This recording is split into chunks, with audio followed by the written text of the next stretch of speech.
Hoje é sexta-feira, 14 de março, e nós estamos muito felizes em contar com você aqui mais uma vez. Eu sou Marina Seganfredo e hoje vamos começar o 21º episódio da nossa review jurídica semanal. E eu já quero saber quem está aqui escutando a gente, pelo menos desde o 10º episódio. Tem alguém aí? Bom, se tiver, deixa um eu aqui nos comentários, tá bom? E deixa eu te lembrar os novatos que o nosso podcast com o review semanal acontece todas as sextas-feiras, tá bom?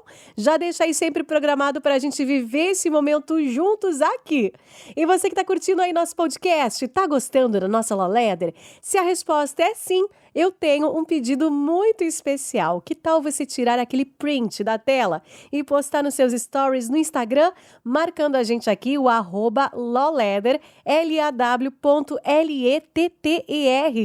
Isso ajuda a gente a alcançar ainda mais pessoas e a fortalecer a nossa comunidade incrível que a gente está construindo juntos. Então eu conto com você. Combinado?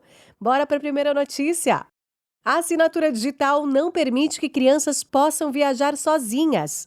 Você já pensou que poderia resolver a autorização de viagem de menor de 16 anos com um simples clique no portal gov.br? Bem, o Conselho Nacional de Justiça decidiu que não é tão simples assim.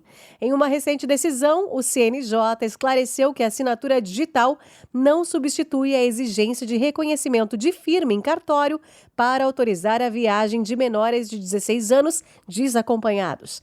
A questão foi levantada por uma operadora de turismo que questionou se a assinatura eletrônica poderia ser equivalente à assinatura tradicional, mas a resposta do CNJ foi um claro não. O Estatuto da Criança e do Adolescente, junto com a Resolução CNJ número 295/2019, requerem um processo formal mais seguro para garantir a autenticidade e a validade da autorização. Isso se deve à necessidade de rigor quando se trata da segurança de crianças e adolescentes. Portanto, a autorização eletrônica de viagem, a EV, ainda precisa do reconhecimento de firma em cartório, sendo essa a única opção viável. E quanto às viagens internacionais, segundo o artigo 84 do ECA, a autorização é dispensável somente quando a criança ou o adolescente viajam acompanhados de ambos os pais ou na companhia de um dos pais, desde que o outro tenha autorizado expressamente a viagem com um documento cuja firma foi reconhecida em cartório. A inovação digital, apesar de trazer muitas facilidades, ainda não substitui os procedimentos formais exigidos pela legislação para garantir que a autorização de viagem seja genuína e não contestada.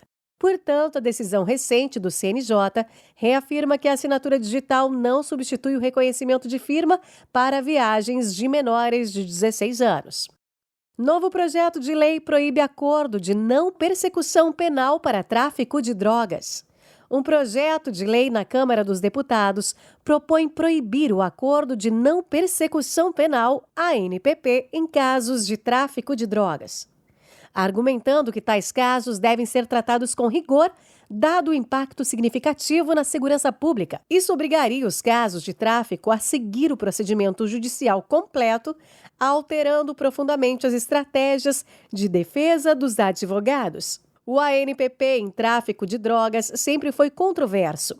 Segundo o artigo 28A do Código de Processo Penal, o processo pode ser evitado se o autor confessar o crime e esse não envolver violência ou grave ameaça, com pena mínima inferior a 4 anos. No entanto, a pena mínima para tráfico é de 5 anos, com exceções apenas sob condições específicas que configuram o tráfico privilegiado.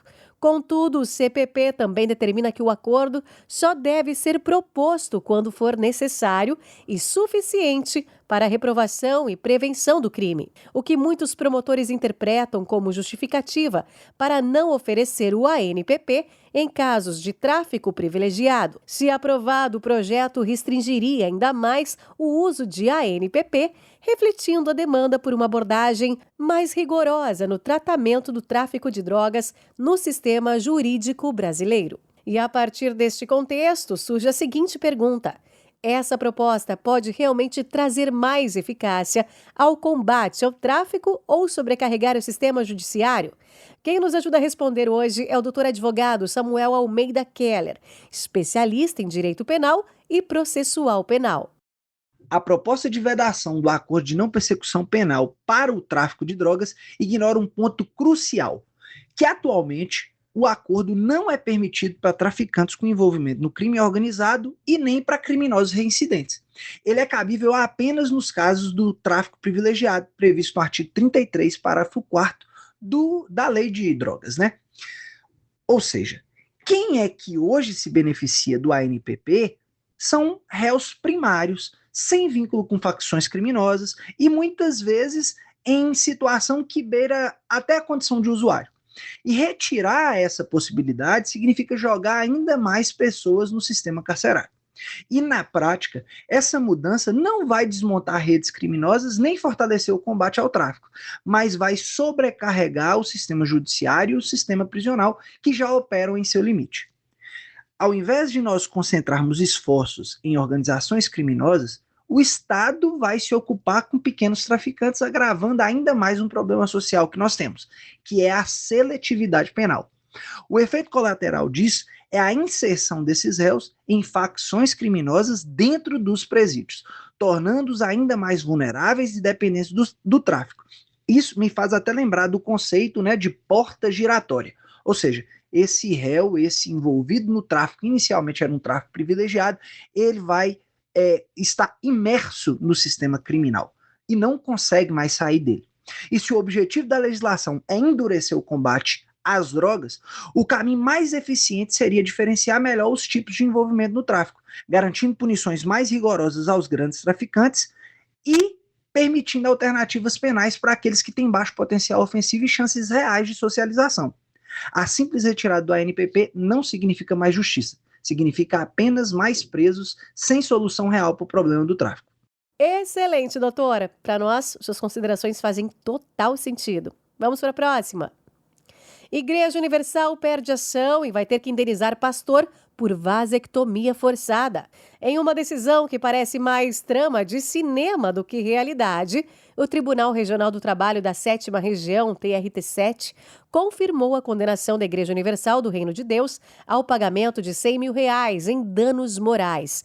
O caso envolveu um pastor que foi coagido a realizar uma vasectomia como condição para avançar na hierarquia da instituição. De acordo com o processo, o pastor foi levado a uma clínica clandestina e submetido ao processo sem seu consentimento formal, descobrindo que o planejamento familiar era, na verdade, uma política institucional da igreja. A Igreja Universal tentou se defender, alegando que a decisão de se submeter à cirurgia era uma escolha pessoal do pastor e que as acusações eram uma tentativa de lucrar em detrimento da instituição. No entanto, essa defesa não prosperou.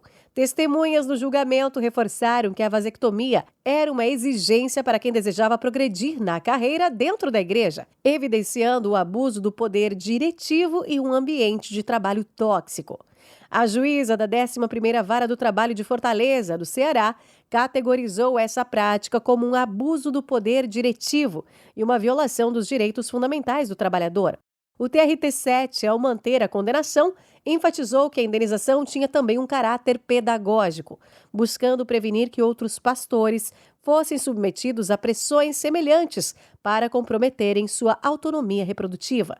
Esse caso lança luz sobre os limites do poder diretivo dos empregadores. Embora o artigo 2º da Consolidação das Leis do Trabalho, CLT, confira ao empregador a autoridade para organizar e disciplinar as atividades dos funcionários. Esse poder não é ilimitado. Abusos dessas autoridades podem resultar em indenizações substanciais, conforme previsto pelo artigo 223-G da CLT, que trata das indenizações por dano extrapatrimonial.